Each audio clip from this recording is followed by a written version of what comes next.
Okay, sorry if you hear anything. I just kind of want to record this fast, so it's not in my usual area. But yes, I'm very late. The game ended like 10 o'clock, so I had to go to sleep. And then the whole day today, I've been at an appointment. So I never really had time to do a recording over this. I am not coping over the loss. I want to make that one thing certain. So, unfortunately, the Blues, again, the only positive coming out of this is that it's a game in Winnipeg, so it's not the end of the world. But obviously, 2-0 is never a good thing. I know that. But unfortunately, the Blues do lose 2-1 to the Jets again. Second game in a row, we've lost to the Jets. This one was better because we didn't choke a lead, but this one was also worse because we acted like we just didn't play in the third period at all. Really? We didn't really play in the second period either. It's like they only really tried in the first period, at the end of the first period, and then they just stopped.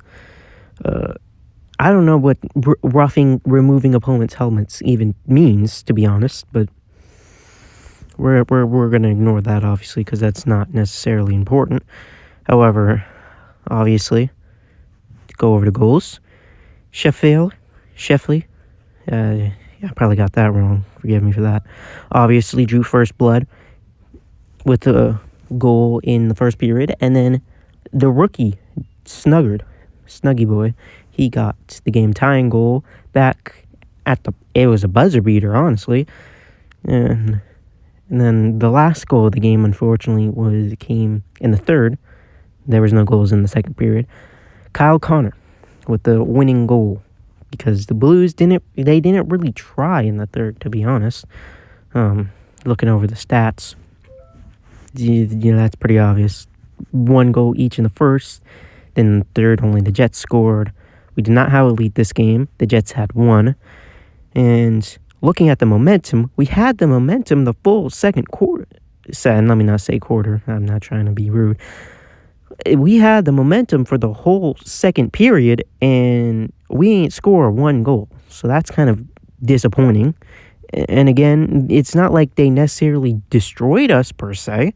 I mean, looking at the shots, we had the same amount of shots. We had nearly the same amount of hits. They had more this game. We had a lot last game, though, so 29-33. The face-off win similar, 46.3 to 53.7. They even had more penalty minutes with 8-4. We had the only power play percentage. We scored the only power play goal. They only had 2, obviously. That's probably why. But we had 4 power play opportunities, of course, and we scored one of them for 25% power play. However, they did block a lot of shots, and we gave away the puck almost 10 times more than them, 23-14. They blocked 14 shots. We only blocked 5, obviously, and they also got an extra takeaway. So in terms of blocked shots, they played really good that game, but really everything else, it was even slanted towards us, honestly, since we had more penalties than them. So this is kind of a disappointing loss, but I still considered the one on, what was that, Saturday? Yes, Saturday. I consider that one to be worse, considering we had the lead going into that period, and then we just didn't play. This one just seems like we didn't have any effort in the third, and we just lost because of it. Binnington had a better day than whatever happened on Saturday.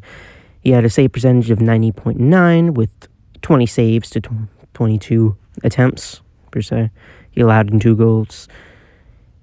He saved all 3 power plays.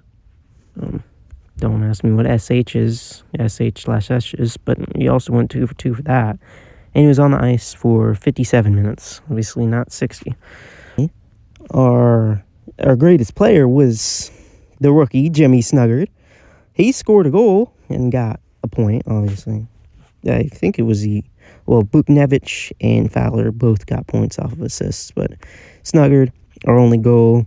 He also had 2 shots on goals, no hits, 2 blocks, and 1 giveaway. He was on the ice for 20 minutes exactly.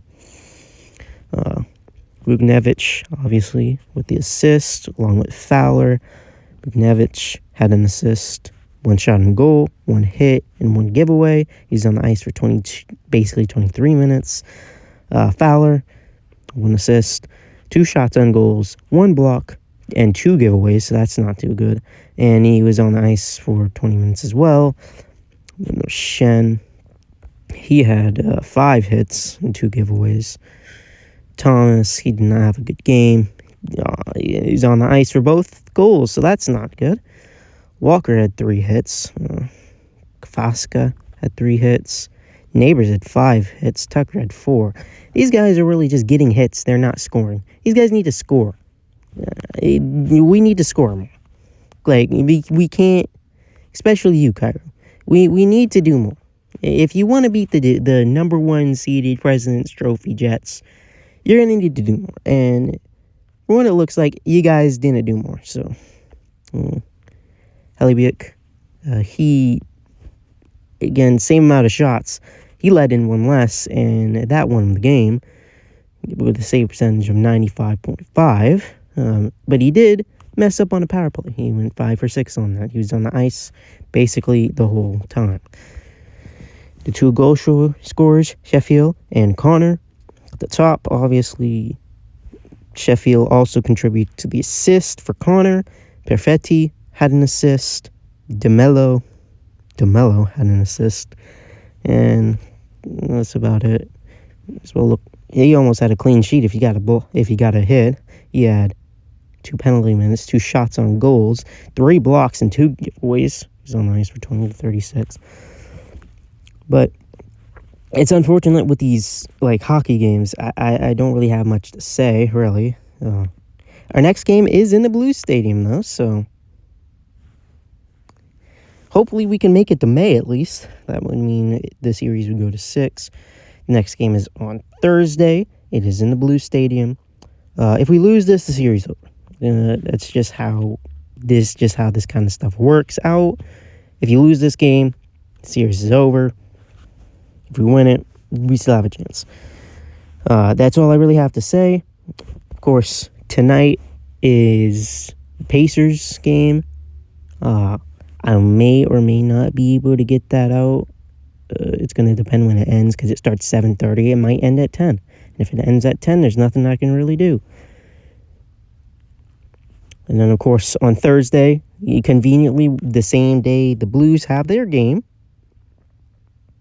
Yep, on Thursday. Well, first of all, that's 9:30 p.m., so don't expect a video on Thursday. However, along with that, Thursday is the NFL draft. And you know what that means? Draft video. However, that will also not be coming out at night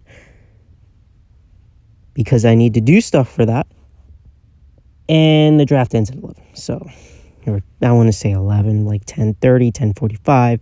So expect 2 videos on Saturday. On Friday, and then the Battlehawks Saturday. Pacers would be tomorrow, I'm guessing, and then do they play again? May as well go check. All right, so Pacers. They play on Friday, so you would have a video on Saturday for that. So, a lot of videos coming this week. A lot of things coming this week, honestly. There's a lot that's happened. Let's just put it at that. There's a lot that's been happening. Very interesting week. Anyway, that's all that I have for this video. I'll see you guys later, and peace.